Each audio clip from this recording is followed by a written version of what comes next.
Hello and welcome back to another Hoop Trick Encyclopedia tutorial.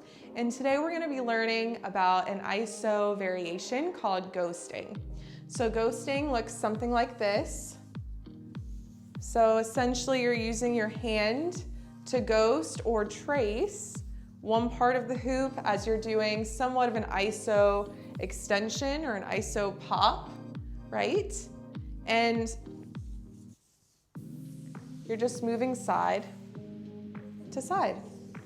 So I would say for this trick specifically, you're gonna wanna use a hoop that's not taped. If you don't have a hoop that's not taped, please still try it, but what you'll find is that your hand may get stuck on the tape if the tape is starting to peel up.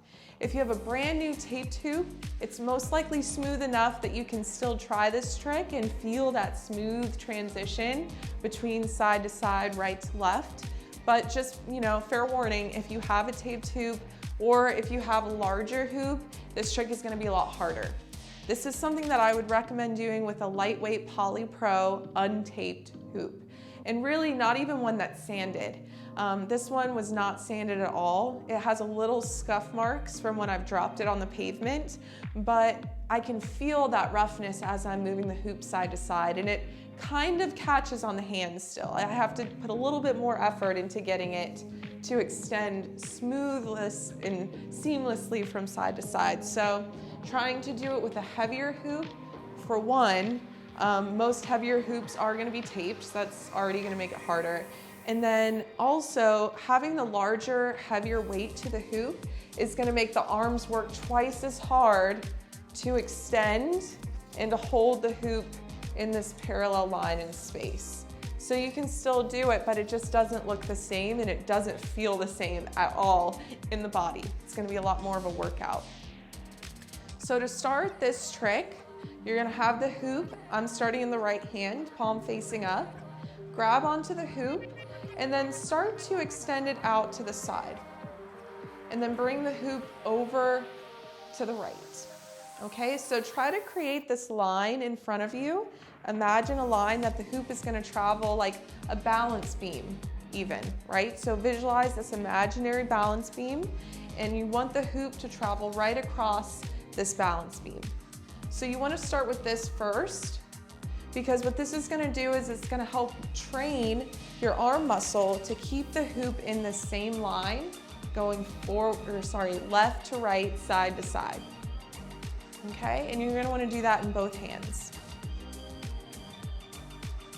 So once you have the hoop extended, you're just letting go of the hoop, letting it roll across the top of your hand, and then grabbing it as you move your hand out to the extending side, right? So really, you're taking the momentum of the hoop and you're dragging your hand back in space and grabbing the hoop as soon as it's extended. That's what's making that little hooptical illusion, as I like to say. Now, if I were to just do this and try to extend without letting go or not grab it at the right time, then it would look something like that. So that's awkward. That doesn't look right, right? So part of making the hooptical illusions is really learning the timing of the hoop and then finding the right points on the body to balance the hoop as you let it roll across the hand. So just like I've mentioned before, if you really extend through the fingertips and you create a dip in the hand, that's gonna give the hoop a little crevice to nudge into while you're extending the hand out before you grab it. So it gives the hoop something stable to rest in. So you really wanna extend through the fingers. Okay? And you really, as you extend the hand back into the extension side, whether it's to the right or to the left, the hoop is resting right here, mostly, right in between the thumb and the index finger, and the hand is somewhat vertical. It may have a little bit of an angle, but it's essentially sitting right on the inside or the outside, really, of the index finger moving into the thumb. So you can think about that point of contact as you're trying to learn this momentum. So once you've done that a few times and you kind of have the handle on this imaginary balance beam and moving the hoop side to side, right to left on this imaginary balance beam, Then you can start adding in the second hand. Okay, so now it's gonna get a little bit easier because you have another hand to help stabilize the hoop in this central plane in a vertical stance, right? So then now what you're doing with the top hand is you're flipping the palm up. So the palms are always facing opposite directions, and you're really just using the thumb and the index finger to trace the hoop. So you're just tracing the hoop. You can let the other fingers rest down, but you're not really using them. You're just using the thumb and the index finger to trace.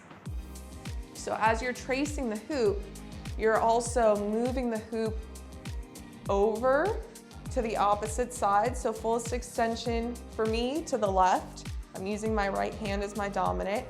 And then once you get here, you're gonna flip. Now the left hand is leading the way. The right hand comes on top. Thumb and index finger, trace the hoop as you extend the left hand over towards the right.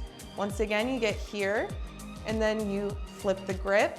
Left hand comes on top, extend the hoop over to the left. Flip the grip, right hand comes on top, thumb and index finger, and then start trace the hoop over towards the right. So in the beginning, it's gonna be very slow, very mindful movements.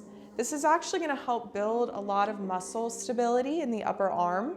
And this is a great drill for any off-body movements. So you can add this into your daily drills with isolations, hand hooping, and then just add a little bit of ghosting in. Get a nice arm workout, upper arm, chest, upper back. So part of hooping is developing these little muscles in the body that we don't normally use. So there's not very many times in the day where we're bringing our arms side to side like that. So there's tiny muscles all over the body that are having to work in harmony to create this fluid motion. So the more you practice, the stronger those little muscles get and the smoother the transitions look. So just know that in the beginning, if it looks weird and sloppy and you can't get the hoop to stay in the same plane, that is normal. Because right now you're just building up the muscles in the parts of the arm and the upper back and the chest that you need to bring the hoop side to side. So keep practicing and don't let your mind get in the way of saying, oh, I'm not good at this, I'll never get it, because this trick took me a while to learn too. And some people I know have gotten it faster than I did. So really, like with anything, it's an individualistic experience, and just don't compare yourself to others because it doesn't really work out, okay? So practice this trick for at least 10 minutes a day, and really remember to bend at the knees if you're doing any of these standing postures where you're doing a drill for a long time. You don't want to hyperextend through the knees. And most importantly, have fun, have a good time. You're getting towards the end of this hoop trick encyclopedia, so I want to say that you've been hooping consistently and you've been really starting to implement the benefits of hooping in other areas of your life. So I look forward to seeing you in the next lesson.